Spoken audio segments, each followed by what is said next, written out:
os israelitas e diz para eles: olha, até quanto tempo vocês vão ficar nessa vida sem escolha? Se Baal é Deus, adora a Deus, mas se Jeová é Deus, vamos adorar Jeová. Não dá para ficar em cima do muro. Não dá para ficar com um pé aqui e outro ali. Não dá para desfrutar as duas coisas, ou um ou outro. E Jesus vaticina isso quando ele diz: vocês não podem servir a dois senhores. E aí quando você chega no capítulo 18 de 1 Reis, no verso 24, Elias diz: então vocês invocarão o nome... Desculpe, 1 Reis 18,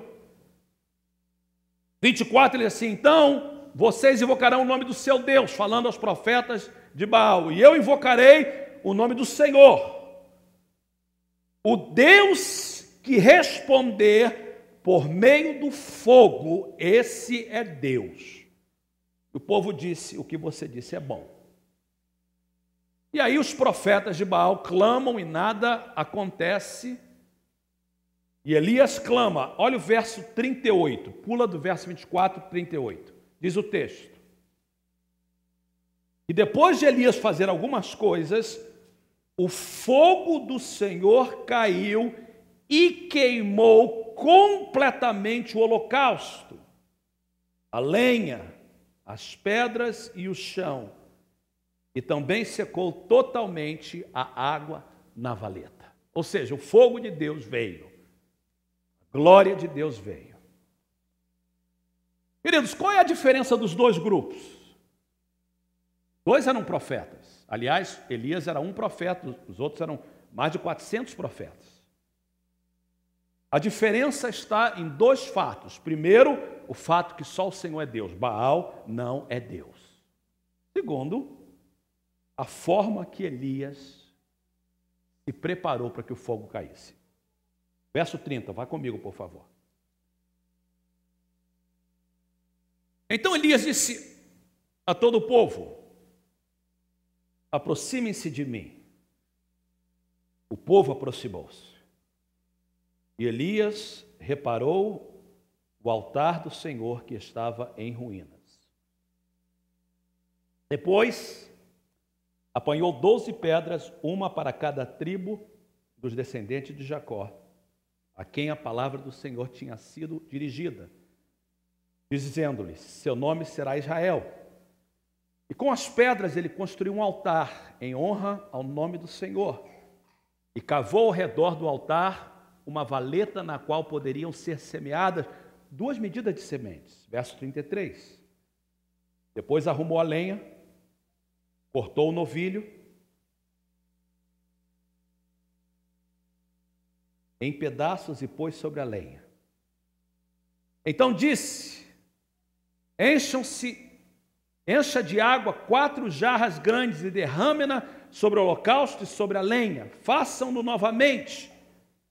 E disse, e eles o fizeram de novo. Façam-no pela 3ª vez, ordenou. E eles o fizeram pela 3ª vez. E olha o que diz o verso 35. A água escorria do altar, chegando a encher a valeta. 36. Na hora do sacrifício, o profeta Elias colocou-se à frente do altar e orou. E o Senhor Deus de Abraão, ó Senhor Deus de Abraão, de Isaque e de Israel, e hoje fique conhecido que tu és Deus em Israel e que sou o teu servo, que fiz todas as coisas por ordem tua. Responda-me, ó Senhor, responde-me, para que este povo saiba que tu, ó Senhor, és Deus, e fazes o coração deles. E aí está a razão, preste atenção, queridos. Eu vou voltar nesse texto. Aí está a razão porque nós queremos fogo e glória. E que fazes o coração deles voltar para ti. Fogo e glória são símbolos da presença do Senhor. É uma alegoria, é um símbolo Quando nós, líderes, dissemos, queremos falar sobre fogo e glória antes da campanha, preparação do renovo, nós estamos dizendo, nós queremos a presença do Senhor. Fogo e com glória. Mantenha um marcador nessa passagem, que eu quero voltar, e vá comigo para os Salmos, por favor. Importantíssimo que você me acompanhe o meu pensamento, tá? Salmo de número 84.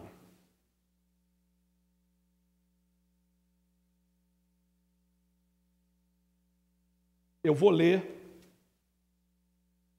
na Almeida atualizada o verso 11. 84:11 diz: porquanto o Senhor Deus é sol e escudo, o Senhor dará graça e glória, não negará bem algum aos que andam na retidão. Amém? O Senhor Deus é um sol e um escudo. E o Senhor Deus dá o que, irmãos? Diga comigo, graça e glória. Juntos, o Senhor dá graça e glória. E não negará bem aos que andam em retidão. Deus, então, tem prazer de dar abundantemente graça e glória. Agora, vá comigo para Efésios, por favor. Eu falei que a gente ia ler bastante a Bíblia. Efésios. Efésios, capítulo de número 1.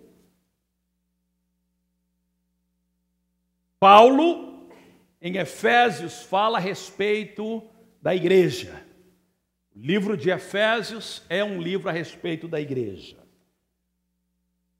E aí, quando Paulo começa Efésios capítulo 1, começando no verso 1, ele diz assim: Paulo, apóstolo de Jesus Cristo pela vontade de Deus, aos santos que estão em Éfeso. Aos santos, a igreja que está em Éfeso, e fiéis em Cristo Jesus. Graça a vós e paz da parte de Deus nosso Pai e do Senhor Jesus Cristo. Aí ele começa, bendito, verso 3, seja o Deus e Pai de nosso Senhor Jesus Cristo, lendo atualizada, o qual nos abençoou, Deus já nos abençoou com todas as bênçãos espirituais nas regiões celestes em Cristo. Deus nos abençoou com todas as bênçãos bênçãos espirituais. Verso 4. Ele nos elegeu antes da fundação do mundo para sermos santos e irrepreensíveis diante dele em amor. Verso 5, nos predestinou para sermos filhos de adoção por Jesus Cristo para si mesmo, segundo o beneplácito da sua vontade, para o louvor da glória da sua graça, a qual nos deu gratuitamente. Graça é isso, nos deu gratuitamente no amado, em quem temos a redenção pelo sangue, a redenção dos nossos delitos, segundo as riquezas da sua